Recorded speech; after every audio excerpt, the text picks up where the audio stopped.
Hey, what's up? It's Paul Ingram with CollieCenter.com. I got my student Rafal here. Hi guys. And we're doing a private training session right now. As you can see, it's a little murky outside. It's a little misty outside. So we hid underneath this tree to film this video real quick. And one of the skills that we're talking about is being unhittable. Right? In martial arts, especially when you're dealing with weapons such as blades, even when you're dealing with firearms, the objective is to be unhittable first, right? So how do you become unhittable? Right? What's the steps that you have to take? What's the easiest way to become unhittable in martial arts? What do you think, Raf?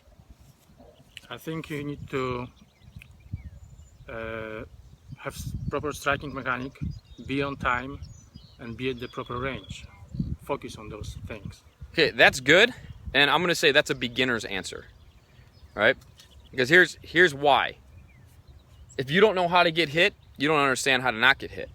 So you reverse engineer. If you want to be unhittable, know every possible way there is to get hit.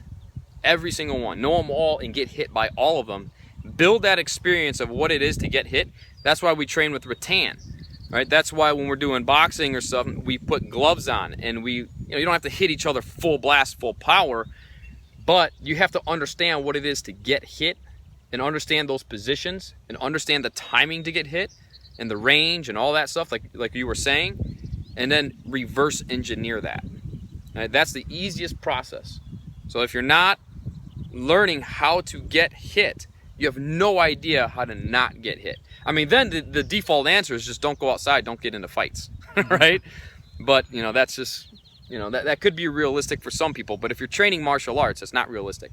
Because in martial arts, we all get hit, right? So when you're focusing on, oh crap, how do I not get hit here? You just got hit. So learn from being hit, right? Learn that. And then make those micro changes to reverse engineer that. So that way you can solve that problem. First, identify the problem. Know exactly what the problem is. Be as specific as you can on that with every detail possible.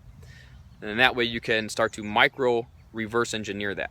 Remember, just like I was talking about in my other video on how to build your collie, or really how to build your martial arts skills 9 times faster. Click right here if you want to see that video. All right, watch that. And I talk about being creative. You got to be creative on this stuff. But make those micro changes instead of big macro changes. Small adjustments, especially when you're dealing with weapons. All right, if you get something out of this video, hit that thumbs up button, comment below, leave some of your points, some of your tips or what on how to develop martial arts skills to not get hit. Talk about some of your experiences. We love reading all those comments and stuff. And subscribe to the channel. Got more cool instruction tips like this coming up to help improve your training and your skill development and all that in Filipino martial arts. Hopefully you can use this in any martial arts that you're doing. And head on over to CollieCenter.com, check out the online school, sign up, become an online student or what, and we got some really cool stuff coming up in 2017 for our online students as well. And we have somewhere around 250 videos that's exclusive to our online members. All right, so we'll see you guys soon. We're going to get back to training here, and we'll talk to you later.